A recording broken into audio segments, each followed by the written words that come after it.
What if I told you that right now, at this very moment, there are cities across Canada where buying a home is becoming nearly impossible for the average person? I am not talking about some distant future scenario.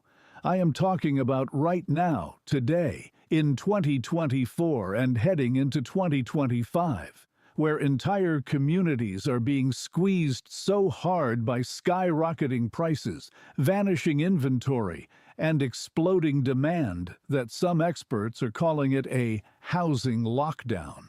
And the scariest part? Most people have no idea how bad it is until they actually try to buy. Today, we're going to walk through 10 Canadian cities that are teetering on the edge, and some of what you are about to hear is genuinely shocking. But before we dive in, I need to ask you something. If you find this kind of content valuable, if you want to stay informed about what is really happening in the Canadian housing market, please take 1 second and hit that subscribe button. I am not just saying that to say it. This channel is growing, but we need your support to keep bringing you this kind of in-depth research. A subscription costs you absolutely nothing, but it means the world to us and helps us reach more people who need to hear this information. So please subscribe right now and let us get into it. Let us start by setting the stage. Canada has been dealing with a housing crisis for years. That is not news to anyone. But what is news is how rapidly the situation has escalated in specific cities that most people were not even watching. Everyone talks about Toronto and Vancouver, and yes, we will get to those, but some of the cities on this list are going to surprise you. We are talking about places where families who have lived for generations are suddenly being priced out, where young professionals with solid incomes cannot even dream of home ownership, and where rental markets are so tight that people are literally competing against dozens of applicants for a single apartment. This is the reality of Canada's housing landscape, and it is getting worse. Let us begin with number 10 on our list, and that is Halifax, Nova Scotia. Now, if you had told someone 10 years ago that Halifax would be part of a housing crisis conversation, they would have laughed at you. Halifax was always seen as affordable, charming, a place where you could buy a nice home without destroying your financial future. Those days are gone. Since 2020, Halifax has seen home prices surge by over 60% in many neighborhoods. The average home price has climbed past $500,000, which might not sound extreme compared to Toronto. But when you factor in that the average household income in Halifax is significantly lower than in Ontario's major cities, you start to see the problem. The city has also experienced a massive population boom, driven by interprovincial migration and international immigration. People moved to Halifax during the pandemic looking for affordability and remote work opportunities, and they brought their bigger city budgets with them. The result is a city where local residents are being outbid on homes they have been saving for their entire lives. Rental vacancy rates have dropped below 1% in some areas, and the construction of new housing simply cannot keep up. Halifax is in trouble, and the pressure is only building. Number 9 takes us out west to Kelowna, British Columbia. Kelowna has always been desirable. Beautiful scenery, vineyards, lakes, a lifestyle that people dream about. But that desirability has become a double-edged sword. The benchmark home price in Kelowna has pushed past $800,000, and in many sought-after neighborhoods, you are looking at well over $1 million. The city's population has been growing rapidly, but the geography limits how much new housing can be built. You have mountains on one side, the lake on the other, and agricultural land that is protected from development. That means the supply of buildable land is shrinking while demand keeps climbing.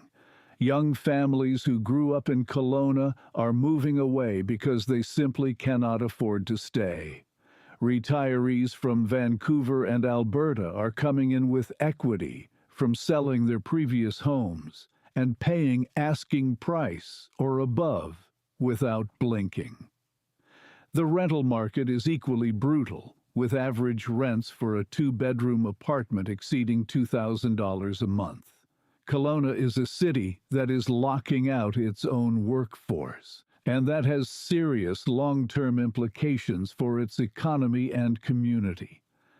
Number 8 is a city that has been quietly creeping up the crisis list, and that is Kitchener-Waterloo in Ontario.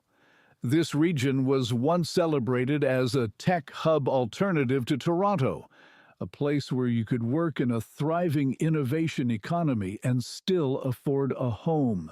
That narrative has shifted dramatically.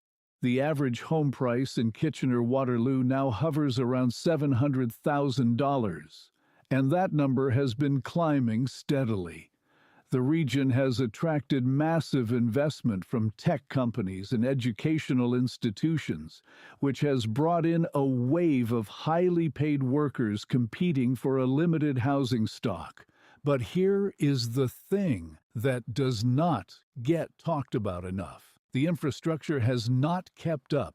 Transit options are still limited, road congestion is worsening, and the new housing developments that are going up are predominantly high-rise condos that do not serve families looking for three-bedroom homes with yards. The gap between what people need and what is being built is widening, and it is creating a pressure cooker situation that could pop at any time. Number 7 brings us to one of the most dramatic stories on this list, and that is London, Ontario. London was historically one of the most affordable mid-sized cities in Ontario. It was a place where healthcare workers, teachers, and tradespeople could own homes comfortably. Then everything changed. Between 2020 and 2023, home prices in London nearly doubled. The average price shot past $600,000, and bidding wars became the norm, even for modest bungalows in average neighborhoods. What drove this? A perfect storm. Remote workers from the Greater Toronto Area realized they could sell their Toronto condos for huge profits and buy spacious homes in London. Investors swooped in, buying up properties to convert into rentals, and the city's own population growth outpaced its housing construction by a staggering margin. London's rental market tells an equally grim story. The vacancy rate has been hovering near 1%, and average rents have increased by over 40% in just a few years. Students at Western University are struggling to find housing, and some have resorted to living in motels or commuting from other cities. London is a textbook example of what happens when a housing market transforms faster than anyone anticipated. Number 6 is Ottawa, the nation's capital, and a city that many assumed would remain stable because of its large public sector workforce. Ottawa has always had a reputation for being steady, maybe even a little boring when it comes to real estate. But steady has turned into steeply expensive. The average home price in Ottawa now exceeds $650,000, and detached homes in family-friendly neighborhoods routinely list for over $800,000. The federal government is the largest employer in Ottawa, and while public sector salaries are decent, they have not kept pace with the explosion in housing costs. A family with 2 government incomes that would have comfortably afforded a home 10 years ago is now stretching to qualify for a mortgage on a townhouse in the suburbs. International immigration has also played a significant role. with Ottawa being a major destination for newcomers. The city needs tens of thousands of new housing units to meet demand, but construction timelines, zoning restrictions, and labor shortages are slowing everything down. Ottawa is not the stable, affordable capital city it once was, and the data makes that undeniably clear. Now let us talk about number 5, and this one is going to raise some eyebrows. It is Calgary, Alberta. For years, Calgary was the poster child for affordable housing among Canada's major cities. People from Vancouver and Toronto flocked to Calgary specifically because they could buy a detached home for under $500,000. But that window is closing fast. Calgary's population has been growing at one of the fastest rates in the country, driven by interprovincial migration and international immigration. The city added over 100,000 people in recent years, and the housing market has responded with rapidly rising prices. The benchmark home price has climbed significantly, and while Calgary is still more affordable than Toronto or Vancouver on paper, the rate of price increase is alarming. More importantly, the rental market has become incredibly tight. Vacancy rates have dropped to historic lows and average rents have surged. A one-bedroom apartment in Calgary that rented for $1,100 2 years ago is now going for $1,500 or more. Calgary was supposed to be the escape valve for Canadians fleeing expensive markets, but that escape valve is slowly closing, and hundreds of thousands of people are starting to feel the squeeze. Number 4 takes us to one of the most rapidly changing markets in the country, and that is Hamilton, Ontario. Hamilton used to be known as a blue-collar steel town, a place where working-class families could afford homes near Toronto without the Toronto price tag. That identity has been completely reshaped. Hamilton's average home price has surged past $750,000, and in desirable neighborhoods near the waterfront or on the mountain, prices easily exceed $1 million. The city has undergone significant gentrification, with young professionals and artists moving in, followed by developers and investors. Historic neighborhoods have been transformed, and while that has brought new restaurants, galleries, and vibrancy, it has also displaced longtime residents who can no longer afford their own city. The completion of the new light rail transit line is expected to drive prices even higher in areas along the route. Hamilton's proximity to Toronto, just about an hour's drive, means it will always be subject to spillover demand. But the city's infrastructure, services, and wage levels were built for a much more affordable housing market, and the disconnect is creating real hardship for thousands of families. Number 3 on our list is a city that needs no introduction when it comes to housing crises, and that is Vancouver, British Columbia. Vancouver has been one of the most expensive cities in North America for over a decade, and the situation has only intensified. The benchmark price for a detached home in Greater Vancouver exceeds $2 million. Let that sink in. $2 million for a house. Even condos, which were supposed to be the affordable entry point into the market, now average over $750,000. Vancouver's housing crisis is driven by a combination of factors that create an almost perfect storm of unaffordability. Limited land supply due to mountains, ocean, and the agricultural land reserve.